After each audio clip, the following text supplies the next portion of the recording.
Temi Ajibewa, popularly called the Electric Temi, is a highly sought-after speaker, trainer, and result coach in the business and personal development niches in Nigeria because of the way she ignites her audiences and clients into possibilities. As a fellow of the Institute of Corporate Mentoring and Coaching, Temi is the CEO of Win or Win Consult, a coaching and consulting services company empowering thought leaders through her mentoring, training and coaching services based in Nigeria and the United States of America. Many thanks for joining us, Temi, on Business Insight. Thank you for having me, Justin. It is indeed our pleasure. Like I said in my intro, anybody can practically be your coach. Some people have their elder brothers, their uncles, or their even their fathers are coaching them. But when you talk about coaching or mentoring, is it an all-comers affair? No, it's not. There is a measure of professionalism that is required for coaching to be effective. So, we have coaching, we have consulting, we have mentoring, we have counseling, we have teaching. These are similar concepts, yes. But for coaching to be effective, there has to be a measure of professionalism. There has to be a results framework within which the coach is working with the coachee to get a desired result. It's not just because I know you can help me, you can hold me accountable, then you're my coach. No, there is so much more to that. And primary among all of this is the framework. There has to be a coaching framework. There has to be a goal to the coaching relationship. There has to be a duration to it. And there has to be a result framework we are working in for us to get the desired results. Okay, fine. You've said it so aptly, but then talking about goals and results and all that, both the coach and the coachee may actually outline that. But over time in Nigeria, it's as though there's a proliferation of coaches or coaching and training services, as it were. What's the reason for this particular rise? Okay, so I blame it on we motivational speakers. Really? Because they just tell you lots of things. You can do it. You can yes, do you can do it. Don't give up. Turn your passion to profit. Yes. And yes, that's why we've had so many half-baked coaches in the industry. Well, it's not in that industry. And then also lack of regulation. Yes. So it's a pretty new industry in Nigeria, and we haven't even scratched the surface, to be very honest. So people feel like, oh, I know this thing. And then they mix monetizing your knowledge with coaching. So you're encouraged to write books, to create online courses and make money, and all of that. But that is different from coaching. Coaching is transformational. So the consultant will help you do the job. The teacher will teach you how to do the job. A mentor will show you how they did the job. Yes. But a coach will empower you to do the job. That way your results are yours. You own the results. Tailor-made for you. So that's the difference. So, people just thinking that because they can do it, because they have passion for it, and they've read some books on mindset. They've read some books on mindset and transformation, and so their coaches know it beyond that. So I think it's the lack of regulation. Yes. So what you're saying in essence is that there are, because I know I've heard of life coaches, relationship coaches, business coaches, even emotional intelligence coaches. Absolutely. And all of that. So what you're telling me right now is that there's no clear-cut regulation or some sort of authority that regulates the operations of mentoring, coaching, and training in the country? We do have them, but they are not so powerful. Why are they not powerful? I think it comes to the fact that it's a new industry. So there are no laws that are passed. So when we begin to have regulations that have consequences and sanctions, then we have laws. But for now, we just have a body who is even almost begging people to become a part of them, to join us and all of that. People just practice without certification, right? They just practice, they are good at it, they have results, and that's what that matters, right? So when we begin to have bodies coming together, making it compulsory, and there are sanctions attached to it, for the industry to be regulated, then we would have a working, active regulatory body. Okay, Temi, I want you to walk us through how it really works, because before we came on air, in our pre-chat, you talked about how big companies get coaches to coach even their customers. Yes. But it's not like the same here in the country. No, it's not the same here in Nigeria. So I'm fully aware that organizations like Amazon hire coaches, business coaches, to coach their customers. Yes. We have banks hiring business coaches to coach their customers. So here in Nigeria, it's the small business or it's the individual that hires the coach, Yes. and pays through his or her nose. But in developed economy, they understand the effectiveness that coaching brings into any setting. And so they make the investment. And in fact, we have organizations that pay for your coaching, and then you can pay them over 3 years while you have gotten, because it's seen as an investment. And so that way there's no pressure on you At per se. all. It's seen as an investment, and it's considered that you need it to be able to grow your business. So when we begin to take entrepreneurs seriously in Nigeria, we would begin to take their learning, their training seriously too, because most times what entrepreneurs have now is free knowledge, free information on YouTube, on Google. But you cannot build a premium brand on freemium knowledge. You cannot.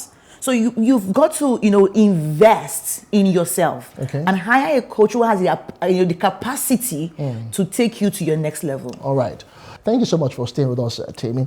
Now, we talked about the coaching business not being an all-comers affair. But some people, they believe that they are very eloquent, they are very knowledgeable, and they have seemingly written books on several topics, and that they think they are coaches. But what does it take, or what makes you a coach? Yes, interesting question there. What makes you a coach primarily is your heart. Your heart. Yes, your heart. Are you driven by your quest to make money, or by your quest to make impact? So if you're driven, to make impact and change people and transform lives, then coaching is something you want to consider. It's beyond what you know. So that's the first thing. Do you have the heart for it? Number two, do you have a working, tested framework for your coaching? Okay. That way you are able to deliver predictable, successful results to your clients. Okay. And so it could be result for yourself, result for your friends, or for people you know, before you say, oh yeah, I'm a coach. And if your industry requires you to have certification, you should go ahead and get it. All right, so you need to have the heart for it, the passion, the intention to transform lives. Yeah. Coaching is transformational; it's not transactional. Okay, so the heart for it, you want to impact people, and then you have a body of knowledge, right? And you have the heart, you have the skills, the coaching skills, yes, and you can't learn those things on the streets. You need to submit yourself to the right training. To get the coaching skills you need. So coaches invariably have to be trained. They must be trained. These skills would be lacking. For example, coaches don't tell, we ask. So imagine saying, okay, you should go and do this. That's not a coach. And before you know it, the coach has led you into trouble. Maybe you're married. Say, when you get home, just tell your husband this. You are in trouble. So you need to develop your coaching skills, develop the technical know-how of coaching, develop tools. Oh goodness. A coach is only as powerful as the tools they are able to create and to deploy. You need coaching tools. You can't get those things on Google. You need to be trained to have those things. So once you have the training, get the results, and then yes, you can say. I was quickly going to ask, speaking of trainings, for people who are really interested, do we have such opportunities in the country? Oh, yes, we do.